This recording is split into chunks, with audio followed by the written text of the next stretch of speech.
Welcome to the One Year Bible, July 9. The Old Testament reading, 1 Chronicles chapter 7, verse 1 through chapter 8, verse 40. The four sons of Issachar were Tola, Puah, Jashub, and Shimron. The sons of Tola were Uzzi, Raphiah, Jeriel, Shammah, Ibsam, and Shemuel. Each of them was the leader of an ancestral clan. At the time of King David, the total number of mighty warriors listed in the records of these clans was 22,600. The son of Uzzi was Itzariah. The sons of Itzariah were Michael, Obadiah, Joel, and Ishiah. These five became the leaders of clans. All of them had many wives and many sons, so the total number of men available for military service among their descendants was 36,000. The total number of mighty warriors from all the clans of the tribe of Issachar was 87,000. All of them were listed in their genealogical records. 3 of Benjamin's sons were Bela, Becher, and Jediel. The 5 sons of Bela were Etzbon, Uzzi, Uzziel, Jeremoth, and Iri. Each of them was the leader of an ancestral clan. The total number of mighty warriors from these clans was 22,034, as listed in their genealogical records. The sons of Becher were Zemirah, Joash, Eliezer, Elionai, Omri, Jeremoth, Abijah, Anathoth, and Elameth. Each of them was the leader of an ancestral clan. The total number of mighty warriors and leaders from these clans was 20,200, as listed in their genealogical records. The son of Jediel was Bilhan. The sons of Bilhan were Jeush, Benjamin, Ehud, Kenana, Dathan, Tarshish, and Ahishashar. Each of them was the leader of an ancestral clan. From these clans, the total number of mighty warriors ready for war was 17,200. The sons of Ir were Shupim and Hupim. Hushim was the son of Aher. The sons of Naphtali were Jazil, Guni, Jezer, and Shilem. They were all descendants of Jacob's concubine, Bilhah. The descendants of Manasseh, through his Aramean concubine, included Asriel. She also bore Machir, the father of Gilead. Machir found wives for Hupim and Shupim. Machir had a sister named Maacah.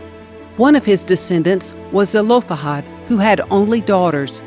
Machir's wife, Maacah, gave birth to a son whom she named Peresh. His brother's name was Sheresh. The sons of Peresh were Ulam and Rakem. The son of Ulam was Bedan.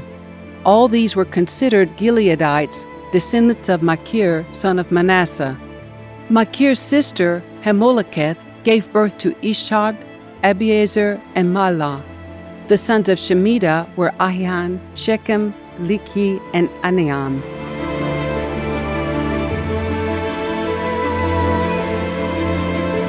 The descendants of Ephraim were Shethulah, Bered, Tehath, Eliadah, Tahath, Zabad, Shethulah, Ezer, and Eliad. These 2 were killed trying to steal livestock from their local farmers near Gath. Their father Ephraim mourned for them a long time, and his relatives came to comfort him. Afterward, Ephraim slept with his wife, and she became pregnant and gave birth to a son. Ephraim named him Beriah because of the tragedy his family had suffered. He had a daughter named Shirah. She built the towns of Lower and Upper Beth-horon and Uzzan-Shirah. The descendants of Ephraim included Repha, Resheth, Tilah, Tahan, Ladan, Ammihud, Elishama, Nun, and Joshua. The descendants of Ephraim lived in the territory that included Bethel and its surrounding towns to the south, Naaran to the east, Gezer and its villages to the west, and Shechem and its surrounding villages to the north as far as Ivah and its towns. Along the border of Manasseh were the towns of Bethshan, Taanach, Megiddo, Dor, and their surrounding villages. The descendants of Joseph, son of Israel, lived in these towns.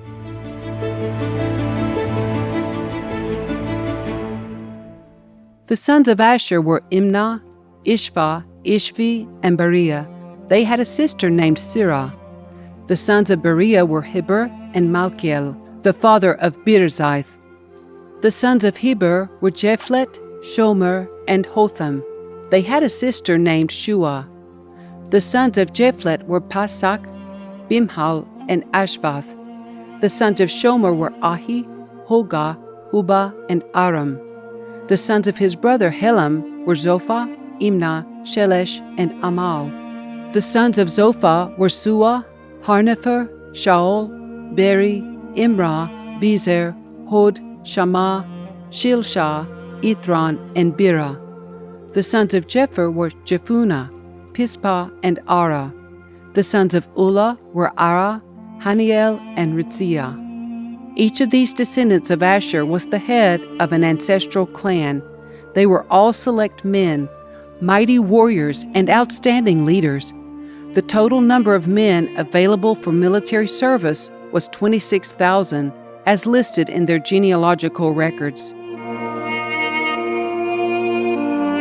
Benjamin's first son was Bela, the second was Ashbel, the third was Aharah, the fourth was Nohah, and the fifth was Rapha. The sons of Bela were Adar, Gera, Abihud, Abishua, Naaman, Ahoah, Gera, Shaphupan, and Huram. The sons of Ehud, leaders of the clans living at Geba, were exiled to Manahath. Ehud's sons were Naaman, Ahijah, and Gera. Gera, who led them into exile, was the father of Uzzah and Ahihud. After Shaharaim divorced his wives, Husham and Baara, he had children in the land of Moab. His wife Hodesh gave birth to Jobab, Zibiah, Misha, Malcolm, Jehuz, Sakiah, and Mirmah. These sons all became the leaders of clans. Shaharaim's wife Husham had already given birth to Ahitub and Elpal. The sons of Elpal were Eber, Misham, Shemed, who built the towns of Ono and Lod and their nearby villages, Beriah, and Shema. They were the leaders of the clans living in Ajalon, and they drove out the inhabitants of Gath. Ahio, Sheshach, Jeremoth, Zabadiah, Arad, Eder, Michael, Ishpa, and Joah were the sons of Beriah. Zebadiah, Meshullam, Iski, Heber, Ishmerai, Itzliai, and Jobab were the sons of Elpal. Joachim, Zikri, Zabdi, Elianai, Zilathai, Eliel, Adiah, Beriah, and Shimroth were the sons of Shimei. Ishpan, Eber, Eliel, Abdon, Zikri, Hanan, Hananiah, Elam, and Thothajai, Iphdaiah, and Penuel were the sons of Sheshach.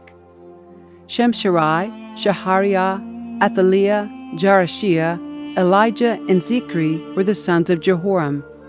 These were the leaders of the ancestral clans. They were listed in their genealogical records, and they all lived in Jerusalem. Jael, the father of Gibeon, lived in the town of Gibeon. His wife's name was Maacah, and his oldest son was named Abdon. Jael's other sons were Zur, Kish, Baal, Ner, Nadab, Gedor, Ahio, Zechariah, and Mikloth, who was the father of Shimeam. All these families lived near each other in Jerusalem. Ner was the father of Kish. Kish was the father of Saul. Saul was the father of Jonathan, Malchishua, Abinadab, and Eshbaal. Jonathan was the father of Merib-Baal. Merib-Baal was the father of Micah. Micah was the father of Pithon, Melech, Tariah, and Ahaz. Ahaz was the father of Jada. Jada was the father of Elameth, Asmaveth, and Zimri. Zimri was the father of Moza. Moza was the father of Benaiah. Benaiah was the father of Raphiah. Raphiah was the father of Eleasah. Eleasah was the father of Azel. Azel had 6 sons, Azrikam, Bokeru, Ishmael, Shiriah, Obadiah, and Hanan. These were the sons of Azel. Azel's brother, Eshek, had 3 sons. The first was Ulam, the second was Jeush, and the third was Eliphelet. Ulam's sons were almighty warriors and expert archers. They had many sons and grandsons, 150 in all. All these were descendants of Benjamin.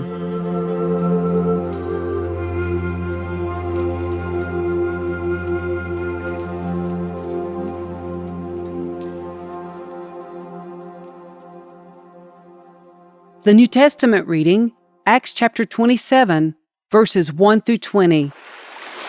When the time came, we, Luke, Paul, and those with them, set sail for Italy. Paul and several other prisoners were placed in the custody of a Roman officer named Julius, a captain of the imperial regiment. Aristarchus, a Macedonian from Thessalonica, was also with us.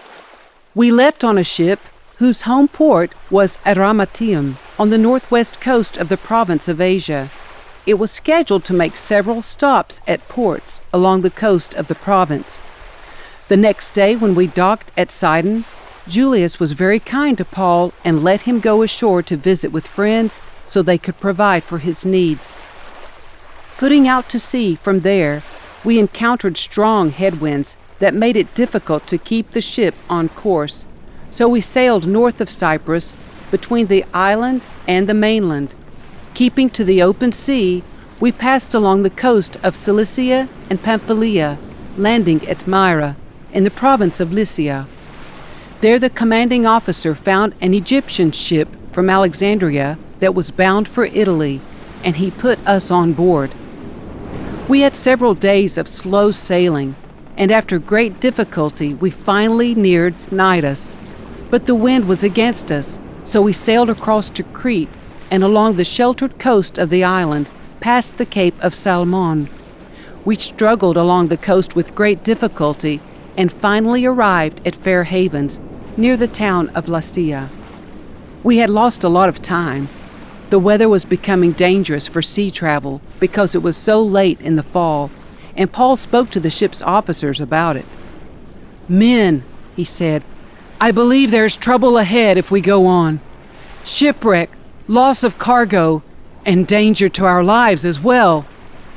But the officer in charge of the prisoners listened more to the ship's captain and the owner than to Paul. And since Fair Havens was an exposed harbor, a poor place to spend the winter, most of the crew wanted to go on to Phoenix, farther up the coast of Crete, and spend the winter there. Phoenix was a good harbor with only a southwest and northwest exposure. When a light wind began blowing from the south, the sailors thought they could make it, so they pulled up anchor and sailed close to the shore of Crete.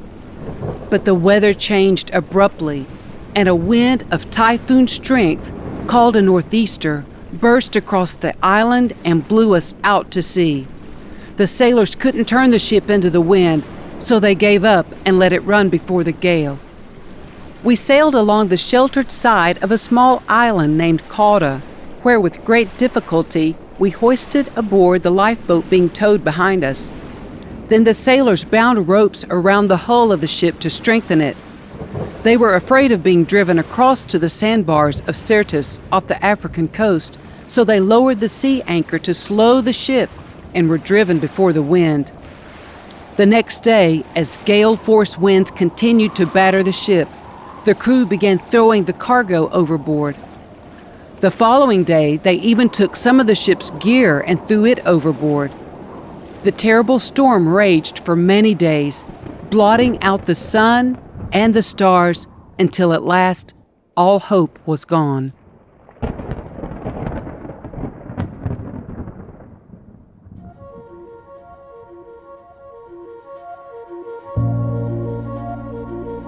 Psalm 7, verses 1 through 17. I come to you for protection, O Lord my God. Save me from my persecutors. Rescue me. If you don't, they will maul me like a lion, tearing me to pieces with no one to rescue me. O Lord my God, if I have done wrong or am guilty of injustice, if I have betrayed a friend or plundered my enemy without cause, then let my enemies capture me. Let them trample me into the ground and drag my honor in the dust. Arise, O Lord, in anger. Stand up against the fury of my enemies. Wake up, my God, and bring justice. Gather the nations before you. Rule over them from on high. The Lord judges the nations. Declare me righteous, O Lord, for I am innocent, O Most High. End the evil of those who are wicked and defend the righteous, for you look deep within the mind and heart, O righteous God.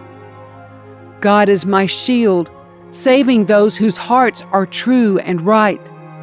God is an honest judge. He is angry with the wicked every day. If a person does not repent, God will sharpen his sword. He will bend and string his bow.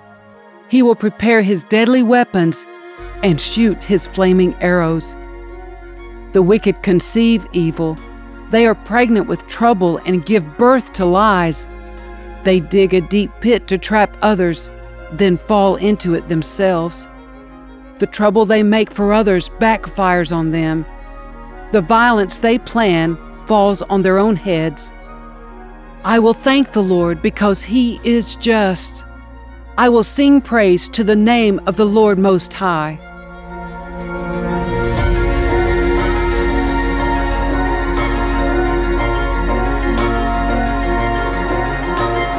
Proverbs 18, verse 22. The man who finds a wife finds a treasure, and he receives favor from the Lord.